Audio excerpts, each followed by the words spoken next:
俺の財宝か？欲しけりゃくれてやる。探せ。この世のすべてをそこに置いてきた。男たちはグランドラインを目指し夢を追い続ける。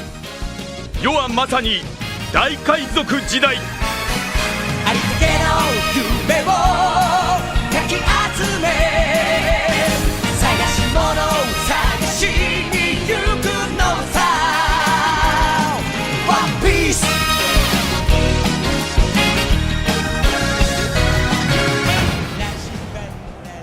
Naruto dan Bleach memiliki beberapa cara kreatif untuk meningkatkan kekuatan karakternya. Tapi, mereka tidak dapat menyentuh One Piece dalam bidang ini. Sejauh ini, One Piece mungkin merupakan versi terbaik yang mendapatkan level kekuatan sebuah karakter dari manga sepanjang manapun. Bahkan, hingga chapter 1000 lebih, Luffy masih mencoba melampaui karakter yang baru debut secara resmi di chapter 795. Ya, Naruto dan Bleach melakukan hal yang sama. Tapi, One Piece menunjukkan konsistensi yang lebih besar dari dua lainnya. Belum lagi, ada buah iblis yang menjadi sumber kekuatan utama dalam series ini. Dalam One Piece, ada sebuah buah unik yang bisa ngasih kekuatan dahsyat bagi para penyantapnya. Buah ini disebut sebagai buah iblis. Makanya, nggak mengherankan kalau buah iblis jadi daya tarik tersendiri bagi para penggemar One Piece. Secara garis besar, ada 3 jenis buah iblis. Yang pertama adalah paramecia, yang memberi pemakannya kekuatan support, seperti menjadi karet atau menciptakan karet. Yang kedua adalah buah Zoan, yang mengubah pemakannya menjadi makhluk lain, seperti menjadi hewan, dinosaurus, atau bahkan hewan mistis, seperti naga atau phoenix.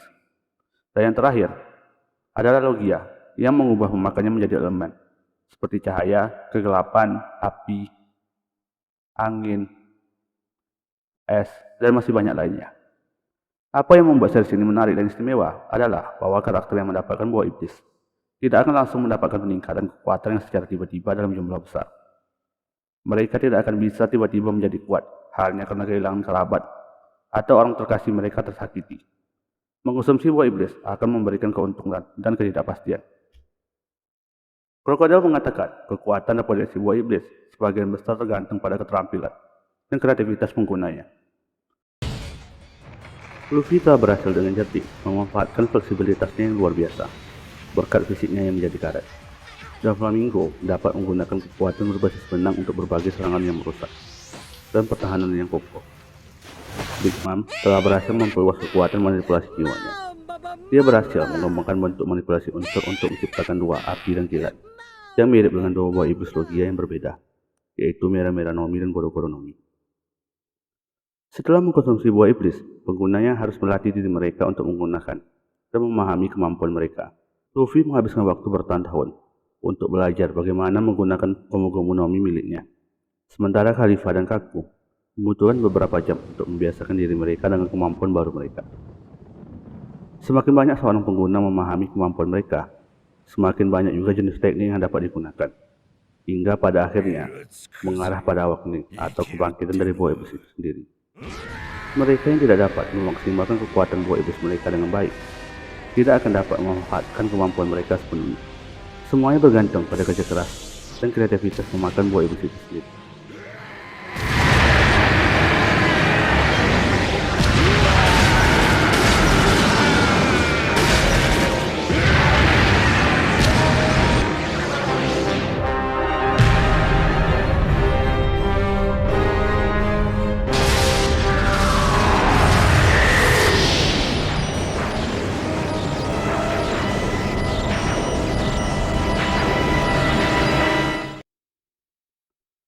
Contoh terbaik untuk ini adalah Chopper. Dengan buah iblis Hitonomi miliknya, selama 6 tahun magang di bawah Dr. Kureha, ia berhasil menciptakan obat yang disebut sebagai Rumble Ball, yang menciptakan efek pada buah iblisnya. Sejauh ini, ia satu-satunya yang telah terbukti berhasil. Menurutnya, Rumble Ball mengganggu panjang gelombang buah iblis.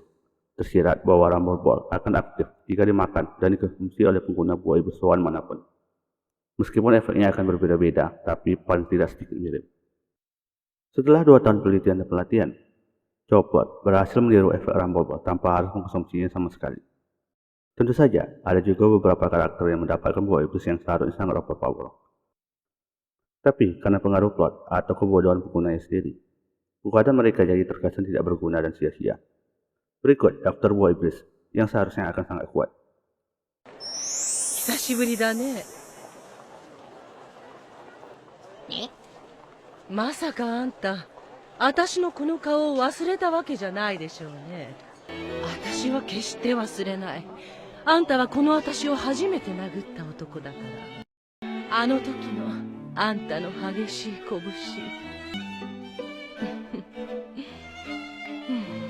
感じたわ。あんたたち、この海で一番美しいものは何だい？そう、私さ。この世界に私の美しさの前にひざまずかない男はいないんだ。そんな私は強い男が好き。あんたは私のものになるのよ、ルフィ。Sube-Sube no Mi Alvida. Sube-Sube no Mi adalah buah iblis tipe paramecia yang membuat penggunanya menjadi licin, membuat hampir semua serangan dan objek meluncur di atas tubuh penggunanya, melindungi penggunanya dari luka akibat serangan lawan. Sube mungkin juga diambil dari kata suberin yang mengacu pada lemak yang bisa ditemukan di dalam sel. Lebih jauh lagi, sube-sube bisa juga berarti muda dan seksi. Kemampuan dasar dari buah iblis ini adalah untuk mengurangi gesekan dengan membuat penggunanya menjadi sangat licin. Oleh karena itu, ini membuat penggunanya kebal terhadap serangan, baik dengan senjata ataupun serangan tangan kosong. Karena serangan itu hanya akan meluncur di atas tubuhnya. Buah ini tampaknya juga memiliki kekuatan untuk membuang benda berbahaya dari dalam tubuh. Ini terlihat dari semua lemak berlebihan Alvida yang meluncur dan membuat fisiknya menjadi lebih langsing. Meski begitu, kekuatan penggunanya masih tetap sama. Lemak yang hilang tampaknya bersifat permanen karena Alvida tidak kembali ke penampilan aslinya setelah terkena batu laut, yang memiliki efek untuk menghilangkan kemampuan buah iblis. Jadi, buah ini kemungkinan besar memiliki potensi untuk membuat Alvida tahan terhadap racun. Oleh karena itu, ini menunjukkan bahwa Sube-Sube no Mi merupakan salah satu counter alami dari buah iblis Doku-Doku no Mi milik Magellan. Efek menghilangkan gesekan juga dapat digunakan dalam banyak hal, seperti meningkatkan kecepatan, menghilangkan suara, mengurangi energi yang digunakan, bahkan bisa juga digunakan untuk menghasilkan api jika dia mau berlatih dengan tepat. Alvida kemungkinan besar juga bisa meniru jurus Red Hawk milik Luffy. Konon katanya, api dalam serangan Red Hawk ditimbulkan oleh gesekan. Lalu saya meneliti sebenarnya bagaimana kondisi untuk menciptakan api dengan gesekan udara. Mari kita mulai dengan hal yang sangat sederhana. Apa saja yang dibutuhkan untuk menciptakan api? Pastinya adalah bahan bakar, panas, dan oksigen untuk membuat api. Ketiga hal tersebut disebut sebagai fire triangle. Jadi, mari kita lihat kasus Luffy dan bagaimana dia dapat membuat fire triangle. Dari apa yang kita lihat sampai sekarang, prosesnya adalah Luffy menutupi lengannya dengan combo Shoko Haki, membanyakan tangannya, dan kemudian melancarkan serangan dengan kecepatan tinggi. Seperti kapal yang bergerak melalui air, kita sebenarnya mendorong gelombang udara di depan kita. Molekul udara tidak bisa keluar dari jalan pada waktunya dan saling membentuk dan semakin panas. Bagian tubuh Anda yang menghadap ke bagian angin akan dipanaskan. Alvida dapat menggunakan kemampuan dasar dari buah iblisnya untuk bergerak dengan kecepatan tinggi dengan cara mengurangi gesekan. Kemudian menonaktifkan kemampuan buah iblisnya di salah satu bagian tubuhnya. Ini cukup untuk mengkloning jurus Red Hawk milik Luffy. Tentu saja dengan syarat dia melatih tubuhnya, karena sepertinya untuk mengaktifkan kemampuan buah iblis, kita memerlukan stamina fisik penggunanya. Sebenarnya masih banyak kegunaan dari buah iblis ini, dan masih banyak hal lain yang perlu kita eksplorasi. Kita dapat melakukan banyak hal dengan mengoptimalkan konsep gesekan. Tapi rasanya ini saja untuk kali ini. Sementara kekuatan buah iblis ini membuat penggunanya tak tersentuh, penggunanya masih dapat dipengaruhi oleh beberapa hal, seperti contohnya, Smoker masih mampu menahan tubuh Alvida dengan menggunakan asap. Selain itu, penggunanya juga masih dipengaruhi oleh kelemahan standar buah iblis. 俺に任せろ！ならならビーム！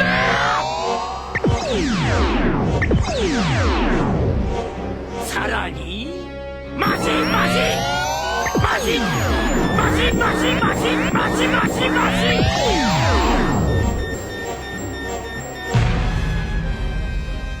うわ止まった！なんだすげえな！ Noro Noro no Mi Foxy. Foxy memakan buah iblis tipe Paramecia, Neuronoronomi, yang memberinya kemampuan untuk mengeluarkan semacam sinar yang dapat memperlambat suatu objek yang terkena selama 30 detik. Bagi yang pernah menyaksikan Kamen Rider Drive, pasti mengerti bagaimana mengerikannya kemampuan memperlambat Foxy.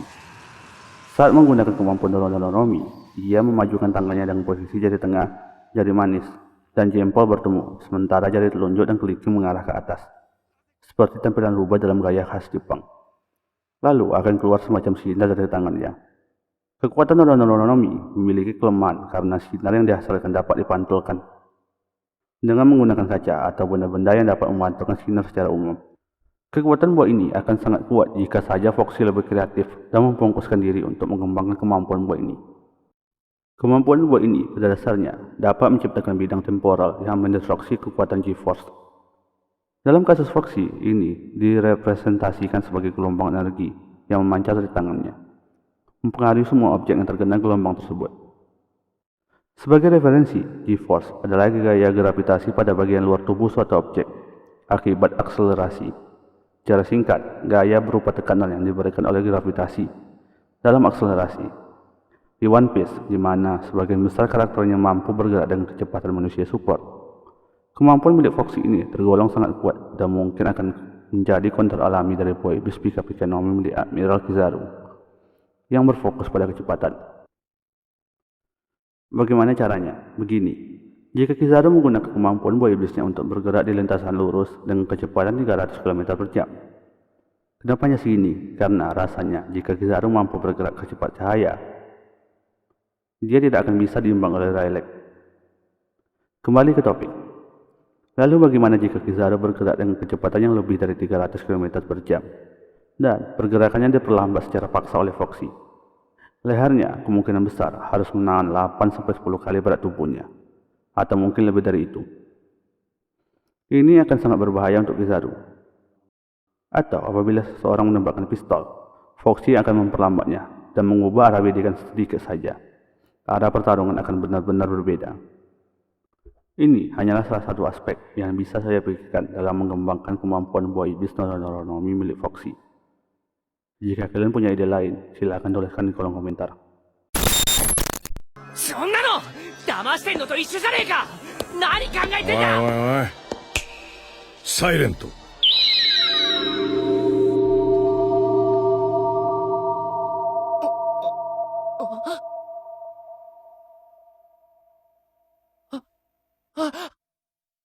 街の音が。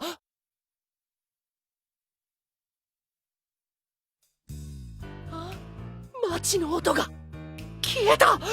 なんで？人は喋ってるはずなのに何も聞こえねえ。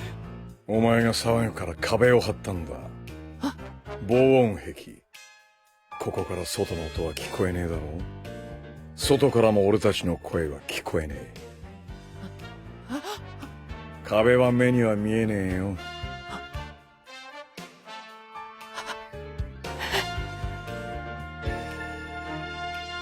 俺はなぎなぎの実の無音人間。Nagi-Nagi no Mi. Nagi-Nagi no Mi adalah buah iblis tipe Paramecia yang memungkinkan penggunanya untuk menjadi manusia tenang tanpa suara. Nagi berarti tenang dalam bahasa Jepang. Buah ini dimakan oleh Dr. Honti Rocinante. Kekuatan ini membantu Rocinante dalam jabatannya sebagai mata-mata kepada keluarga Doflamingo. Pengguna buah iblis ini memiliki kemampuan untuk menciptakan lapangan kedap suara. Lapangan tersebut membuat suara dari luar tidak terdengar di dalam. Ini juga berlaku sebaliknya, membuat suara dari dalam tidak terdengar keluar. Pengguna juga dapat menggunakan kemampuan buah ini untuk membatalkan semua suara yang berinteraksi dengan pengguna itu sendiri, sehingga sangat berguna untuk situasi yang membutuhkan kesunyian, atau untuk membutuhkan penggunanya mencegah atau menarik perhatian dari musuh. Ini sangat berguna untuk serangan kejutan terhadap lawan, karena mereka tidak akan menyadari bahwa penggunanya sudah menyusup diam-diam. Seperti yang terlihat ketika Rocinante menyerang kelompok bajak laut dalam upaya untuk mencuri opi-opi no Mi. Selain itu, efek diam yang dihasilkan juga bisa diterapkan kepada orang lain. Jika saja Rocinante lebih rajin dan kreatif untuk mengembangkan kemampuan buah iblisnya, dia seharusnya merupakan aset penting yang cukup untuk menetralkan kemampuan buah iblis Gura-Gura no Mi milik Shirohige. Apa inti kekuatan buah iblis Gura-Gura Nomi? Kemampuan Gura-Gura Nomi adalah untuk menciptakan getaran. Karena Shirohige cukup kuat, dia bahkan dapat menciptakan getaran yang meretakkan udara. Jika saja buah ini dimakan oleh bagi, kemungkinan besar dia hanya akan menjadi manusia vibrator. Mari kembali ke topik. Karena Shirohige cukup kuat, dia bahkan dapat menciptakan getaran yang meretakkan udara. Rocinante seharusnya juga dapat menghilangkan efek ini. Karena suara juga bekerja pada konsep getaran. Dengan menciptakan gelombang yang sama tapi berlawanan, seharusnya cukup untuk menetralkan kekuatan getaran Shirohige. Konsep yang sama dengan bagaimana noise cancelling pada earphone bekerja. Rocinante seharusnya dapat menjadi trof angkatan laut saat menghadapi armada besar Shirohige. Dan bahkan perperangan di Marineford mungkin akan bergerak ke arah yang sama sekali berbeda. Charlotte Brule. Brule dalam berbagai hal terlihat mirip seperti Pinhead sesuai dengan tema karakternya. Brule cukup kuat. Ini terlihat saat dia dengan mudah mengalahkan dan menahan Nami dengan satu tangan. Dia juga menggunakan kuku jarinya yang panjang dan tajam untuk memotong lawan. Brule mempunyai refleks yang cukup tinggi. Dia dapat dengan mudah bertahan melawan Carrot yang sangat cepat. Dia ahli taktik seperti penyegapan, jebakan, dan tipuan. Mendekati Nami diam-diam dengan menyamar sebagai Luffy. Dan dengan mudah menjebak Carrot, seorang petarung suku Ming dengan sedikit usaha.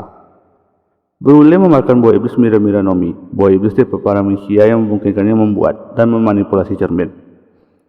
Mira-Mira Nomi atau buah iblis cermin adalah buah iblis tunggal yang serbaguna dan kuat. Jika bukan karena kombinasi plot yang merugikan dan ketidakmampuan Brule, pemakannya akan benar-benar tak terbuntung hanya dengan memiliki buah iblis ini. Sebagai permulaan, mari kita lihat apa sebenarnya yang bisa dilakukan oleh buah iblis ini, selangkah demi selangkah. Setidaknya ada 3 hal pokok kenapa buah iblis ini adalah buah iblis dengan posisi terbaik yang pernah muncul dalam series One Piece sejauh ini. Pertama, dan paling penting, buah iblis ini memberikan penggunanya kemampuan untuk menghasilkan cermin yang dapat digunakan untuk memantulkan serangan dengan kekuatan penuh. Ini berarti jika terjadi serangan oleh siapapun tanpa haki, kita bisa memantulkannya dan mereka akan di-counter secara default. Kenapa aku mengatakan serangan tanpa haki? Ini karena jika pertarungan sudah menggunakan haki, pertarungan akan sebagian besar ditentukan oleh tingkatan haki kita. Kedua, ini memungkinkan kita untuk memantulkan makhluk lain ke sebuah makhluk lain, membuat salinan yang paling tepat. Penghancuran selama adegan pernikahan oleh Luffy palsu menunjukkan bahwa selama kita memiliki cukup tubuh sebagai wadahnya, kita dapat terus membuat klon berdasarkan orang yang kita copy. Ini akan membuat buahnya menjadi buah ofensif yang paling baik, karena juga mampu meniru kekuatan buah iblis. Ini berarti bahwa dengan 1 atau 2 orang tambahan, kita dapat membuat ancaman yang lebih besar dan memaksa musuh melawan banyak dari diri mereka sendiri. Jika Akainu keluar dan mencoba untuk menghancurkanmu, kamu bisa membuat beberapa teman dan meminta beberapa Akainu untuk melawan Akainu yang asli. Walaupun mungkin tidak akan sekuat Akainu yang asli, tapi bukankah jumlah juga dapat mengatasi kekurangan kualitas? Salinan seseorang yang diciptakan oleh buah iblis ini memang memiliki beberapa kelemahan. Pengguna akan terlihat seperti bayangan cermin dari target, sehingga basic mereka mungkin tidak cocok dengan benar dalam kasus fitur asimetris. Misalnya, Brule yang meniru Luffy, bekas luka di bawah mata kanannya akan berada di bawah sisi kiri wajahnya. Sebagai refleksi, pengguna juga dapat melakukannya untuk menargetkan apapun yang dilakukan target dan dapat membahayakan hal-hal yang mungkin mereka lakukan. Namun, pengguna juga mampu melakukan hal yang sama pada targetnya. Tapi bagaimanapun juga, ini dapat diatasi dengan beberapa penyesuaian kecil.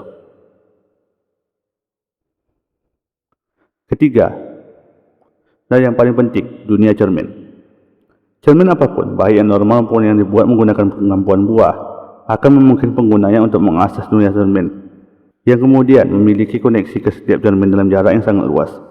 Hanya cermin di Whole Cake Island yang ditampilkan, jadi untuk pembahasannya, kita akan menggunakan itu terbatas pada kisaran sekitar pulau besar.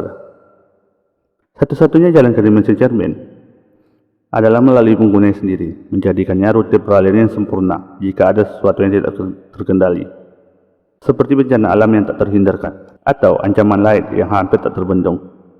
Ini tidak hanya akan menjadi basis operasi yang sempurna untuk setiap organisasi penyamaran yang bercita-cita tinggi, baik itu marinir, cyberpol, tentara revolusi, dan sebagainya.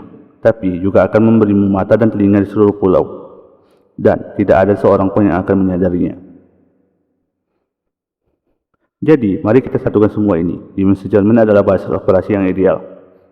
Tidak ada yang bisa masuk tanpa izin, apalagi keluar tanpa izin. Dan kamu dapat melihat dan mendengar di manapun ada cermin, atau mungkin refleksi. Ini berarti pulau manapun yang kita pilih, kita memiliki jaringan informasi dan transportasi cepat yang mencakup seluruh pulau. Ini juga mencakup kapal apapun yang memiliki cermin di atasnya, atau berkeliaran dalam jangkauan.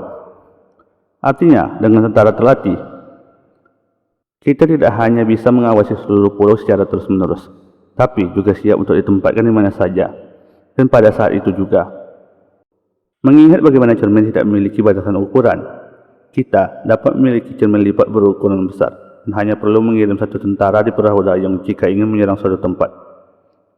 Kita juga dapat menyimpan pasukan yang sangat besar, tim medis, persenjataan, dan apa saja yang dibutuhkan dalam dunia cermin, dan tidak akan ada yang dapat mengaksesnya. Mengingat bahwa hanya kitalah yang dapat mengontrol pembukaan dan penutupan pintu masuk ke dunia cermin. Kita akan mungkin dapat menempatkan senjata di dunia cermin di dunia normal satu persatu. Dan orang-orang di medan perang akan takut pada pria dengan 9 saku.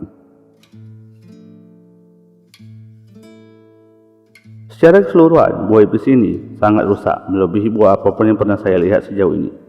Tapi tentu saja, tolong jangan ragu untuk membuktikan bahwa saya salah dalam hal ini.